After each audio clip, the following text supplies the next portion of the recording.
E se eu dissesse que uma filosofia de mais de 2000 anos atrás pode ter a receita para a gente lidar com a correria e a ansiedade do mundo de hoje? Pois é, vamos mergulhar no epicurismo e descobrir que a essência dele é muito, mas muito mais do que a gente costuma imaginar. Para começar, vamos logo de cara a quebrar um mito. A palavra epicurista, hoje em dia, leva a gente a pensar em luxo, né? Banquetes, excessos. Mas olha, a verdade por trás da filosofia é surpreendentemente diferente.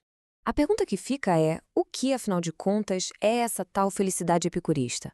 A resposta é bem mais profunda e, quem sabe, mais útil para as nossas vidas do que parece. Então, de um lado, a gente tem o mito popular que pinta o epicurismo como essa busca maluca por prazeres sem fim. Mas a verdade filosófica, a real mesmo, é praticamente o oposto. Para o Epicuro, felicidade não estava em banquetes caríssimos, e sim na simplicidade, na tranquilidade e, o que é fundamental, na amizade. O fundador dessa ideia toda foi Epicuro, lá na Grécia Antiga. A escola dele, conhecida como o Jardim, era, olha, super progressista para a época. Acolhia mulheres, escravos. Lá, a filosofia não era só uma teoria no papel. Era uma prática em comunidade para todo mundo viver melhor. Tá, mas qual era o segredo dessa felicidade toda? O Epicuro definiu a felicidade com base em dois conceitos gregos que são a chave de tudo: ataraxia e aponia. O primeiro conceito e o grande objetivo é a ataraxia. Pensa num estado de paz interior total. Sabe, a ausência de medo, de ansiedade, de qualquer perturbação na mente. Em uma palavra, serenidade. É isso. O segundo pilar é a aponia, que nada mais é do que a ausência de dor física. Então, com uma mente calma e um corpo sem sofrimento, o palco para a felicidade epicurista está montado. A fórmula do Epicuro para a felicidade é, no fundo, um equilíbrio. É a soma de uma mente tranquila, a ataraxia, com um corpo sem dor, a apônia. O verdadeiro prazer epicurista não é essa busca frenética por mais e mais coisas, mas sim esse estado de equilíbrio e serenidade. Ok, tudo isso parece ótimo, mas como é que se chega lá? Como alcançar essa tranquilidade toda? O Epicuro nos deixou uma ferramenta muito prática e poderosa para isso: aprender a gerenciar os nossos próprios desejos. A ferramenta do Epicuro para a gente alcançar a tranquilidade era basicamente organizar os desejos em 3 caixinhas. Primeiro, os naturais e necessários, tipo comida, abrigo, amizade. Esses são a base e devem ser satisfeitos. Segundo, os naturais, mas não necessários, como uma comida mais chique ou um conforto extra. Esses a gente pode aproveitar, mas com moderação, sem virar escravo deles. E por último, os vãos ou artificiais, fama, poder, riqueza sem fim. Para Epicuro, esses são a verdadeira fonte de ansiedade e a gente devia evitar a todo custo. O Epicuro via a filosofia como uma espécie de terapia para a alma.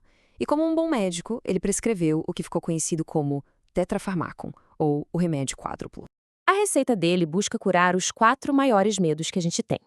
Os 2 primeiros e mais importantes são não temer os deuses e não temer a morte. Os outros 2 ensinam que o bem é fácil de alcançar e o mal é fácil de suportar. Vamos dar uma olhada na lógica por trás desses 2 primeiros medos. Sobre os deuses, o raciocínio é bem simples e libertador.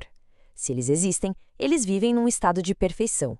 E sendo assim, eles não estariam nem um pouco preocupados em interferir nas nossas vidas caóticas. Logo, não tem motivo para ter medo deles ou se preocupar com castigos divinos. Agora, o segundo remédio, e talvez o mais famoso de todos, resumido nessa frase poderosa do próprio Epicuro: a morte não é nada para nós. A lógica por trás disso é de uma simplicidade genial. Pensa só, enquanto a gente existe, a morte não está aqui. Quando a morte chega, bom, a gente já não existe mais. Ou seja, nunca existe um encontro real entre nós e a morte. O ponto central é, por que ter medo de algo que a gente nunca vai de fato experimentar? Mas a ética do Epicuro não vive isolada, não. Ela faz parte de uma visão de mundo completa, que junta amizade e simplicidade com uma base surpreendente na física. E sobre a amizade, o Epicuro era categórico. Ele não via a amizade como um bônus, um extra. Para ele, era um dos maiores bens que alguém poderia ter para uma vida feliz. A comunidade, os laços de verdade, eram essenciais. Resumindo, a vida epicurista ideal é uma vida de poucos desejos, focada em cultivar a tranquilidade, em nutrir as amizades e dedicar um tempo para reflexão. Como dizia o Epicuro, quem aprende a viver com pouco, se torna livre.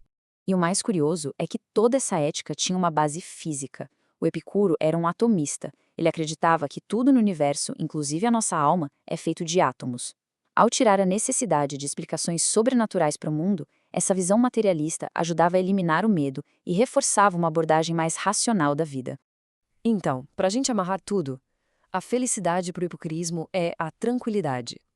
E ela é alcançada com moderação nos desejos, com a compreensão do mundo e, de forma fundamental, valorizando muito a amizade. Isso tudo nos deixa com uma reflexão final, né? Diante de toda a pressão do mundo de hoje, dessa busca sem fim por mais e mais, será que essas ideias tão antigas não oferecem um caminho que é, na verdade, super relevante? Como a gente pode usar essa sabedoria para combater a ansiedade moderna?